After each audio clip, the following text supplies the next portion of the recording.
जय हिंद defence aspirants, welcome back again. Myself Divyanshu Pandey. Iran Israel का वॉर रुकने का नाम नहीं ले रहा है और अब ईरान ने इजराइल के ऊपर क्लस्टर बॉम्बिंग कर दी है। तो ये क्लस्टर बॉम्ब क्या होते हैं और इसके फायदे नुकसान क्या हैं, इसके बारे में हम आज जानेंगे। डियर डिफेंस एस्पिरेंट, 13 जून से ही दोनों देशों के बीच में युद्ध आपका शुरू हुआ है और आपको याद होगा पिछले साल ईरान ने इसकी शुरुआत की थी इजराइल के ऊपर 200 बैलिस्टिक मिसाइल्स को फायर करके, और अब इजराइल ईरान से बदला ले रहा है और ईरान के जितने भी इंफ्रास्ट्रक्चर्स हैं, उनके मिलिट्री स्ट्रेटेजी टारगेट्स हैं, उनको टारगेट करता जा रहा है। और बस इसी का जवाब दिया है ईरान के द्वारा इजराइल के ऊपर एक स्कैटर्ड स्मॉल बॉम्ब्स का फायरिंग करके, जिसको हम सभी क्लस्टर बॉम्ब के नाम से जाना करते हैं। Israeli new reports quoted Israeli military as seeing the missile's warhead split open at an altitude of about 7 km and release around 20 submunitions in a radius of 5 miles 8 km over Central Asia। तो ये कुछ ऐसे बम होते हैं जैसे ऊपर से drop हो गया, इसमें छोटे छोटे आपके ग्रेनेड्स की तरह बम लगे रहते हैं और काफ़ी बड़े एरिया में ये फैल जाते हैं, जिससे कि नुकसान अधिक होता है और टारगेटेड हमला ये नहीं करता बल्कि अधिक से अधिक लोगों को नुकसान पहुंचाने का इस बॉम्ब का उद्देश्य रहा करता है। One of the small munitions struck a home in the central Israel town of Azor, causing some damage. Times of Israel military correspondent Emmanuel Favrin reported there was no reports of casualty from the bomb। तो अभी casualty नहीं हुई, लेकिन लगातार Israel के द्वारा Iran के द्वारा बैलिस्टिक मिसाइल से हमला किया जा रहा है। Cluster bombs are controversial because they indiscriminately scatter submunitions, some of which can fail to explode and kill one or injure long after a conflict end ना। तो ये डेड नहीं होते हैं, कभी कभी ये जीवित रहते हैं, काफी लंबे समय तक रहते हैं।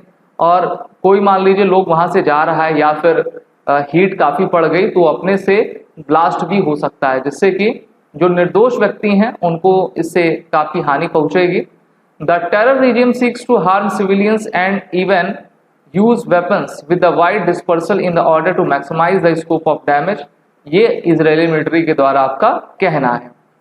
Iran and Israel declined to join a 2008 international ban on the production, stock, filling, transfer of use of cluster bomb that has been signed by 111 countries and 12 other countries। तो दोनों देशों ने साइन किया नहीं, दोनों देशों की तरह बनाया जाता है।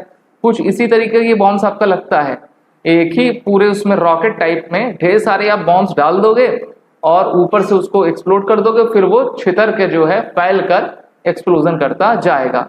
After extensive debate, US in 2023 supplied Ukraine with cluster munitions for use against Russian occupation forces. Kyiv says Russian troops have also fired them. The three countries decline to join the convention against cluster munition। तो America जो सबको नसीहत देता है, उसके द्वारा खुद ही Ukraine को इस प्रकार के बॉम्ब 2023 में दिए गए थे और यूक्रेन ने इसका इस्तेमाल रशियन फोर्सेस के ऊपर किया था।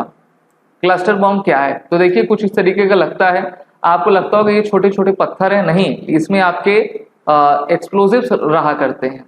सो a cluster bomb is a weapon design to release smaller bombs or submunition over a wide area. Instead of detonating a single explosion, the bomb opens mid air often at high altitude, scattering multiple small explosive across a broad target zone। ठीक है, तो नीचे आके नहीं फटेगा, ऊपर ही आपका खुल जाता है और फिर पूरी जगह आपका स्कैटर्ड हो जाता है।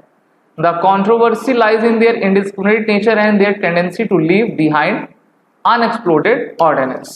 अब ये युद्ध देखा जा रहा है कि कब रुकेगा कब नहीं रुकेगा। अमेरिका ने जो है अल खमेनी को, खमेनी जिसको कहते हैं, ईरान का सुप्रीम लीडर है, उसको धमकी दी है कि हम तुम्हारा लाइव लोकेशन जानते हैं और अगर तुमने इस युद्ध को नहीं रोका तो हम तुम्हारे ऊपर हमला कर देंगे।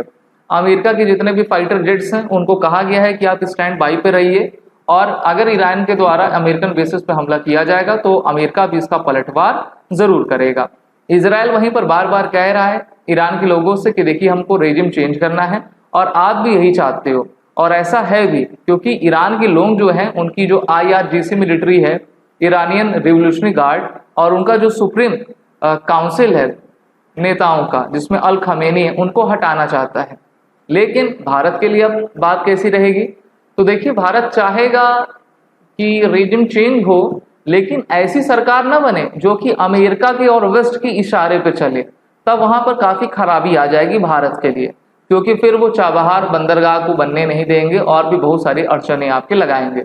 तो भारत वेट एंड वॉच की स्थिति में है और वहीं पर काफी भारतीय इजराइल को आपका सपोर्ट कर रहे हैं, क्योंकि ईरान के कॉन्स्टिट्यूशन में लिखा हुआ है कि एक भी यहूदी पूरी दुनिया में नहीं रहना चाहिए। अगर किसी देश की विचारधारा ये हो जाती है कि हमें इस धर्म के लोगों को नहीं रहने देना चाहिए, उनको मार देना चाहिए, तो वो बहुत ही असंगत है और नीति संगत नहीं है। तो ये युद्ध इसीलिए चल रहा है।